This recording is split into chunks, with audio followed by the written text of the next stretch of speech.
filmi ko'rganlarning yaxshi bahosiga erishgan. 29 noyabr kuni Shvetsiyaning Norrköping shahrida faoliyat qilayotgan Dunyo Analar jamiyati va Dunyo yoshlar jamiyatining hamkorligida o'tkazilgan faoliyatga Shvetsiya Uyg'ur birligi taklif bilan qatnashgan. Mazkur faoliyatda Shvetsiya Uyg'ur birligining raisi va Dunyo Uyg'ur qurultiyi ayollar komitetining mudiri Baxtinur xonim Sharq Turkistondagi irqiy qirg'inchilik, majburiy emgak va Xitoyning Uyg'ur majburiy emkiga chetishliq tema Shein torsupulari Xitoyning Uyg'ur ayollarga majburiy tug'maslik operatsiyasi elib berib, nopusni kontrol qilishi, Uyg'ur farzandlarini yotoqliq maktablarga yig'ib olish orqali assimilyatsiya qilib xitoylashtirish qatorliq mazmunlarda yig'in qatnashchilarga tafsiliy ma'lumot bergan.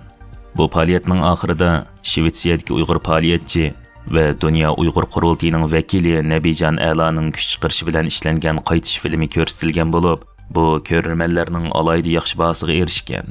Ko'rmanlar oxirida bu filmdagi voqeliklar va Uyg'urlarning ahvoli haqida savollar so'rashib, filmga qarata o'zlarining fikrini bayon qilib, Sharq Turkiston va Uyg'ur xalqining irqiy qirg'inchilik uchrashiga doir filmlarning ko'plab o'tirg'i chiqishi kerakligini, bu orqali texmi ko'p kishilarning zulmga uchrayotgan Uyg'ur xalqining ahvoli haqida texmi ko'p uchurga ega bo'lganligini,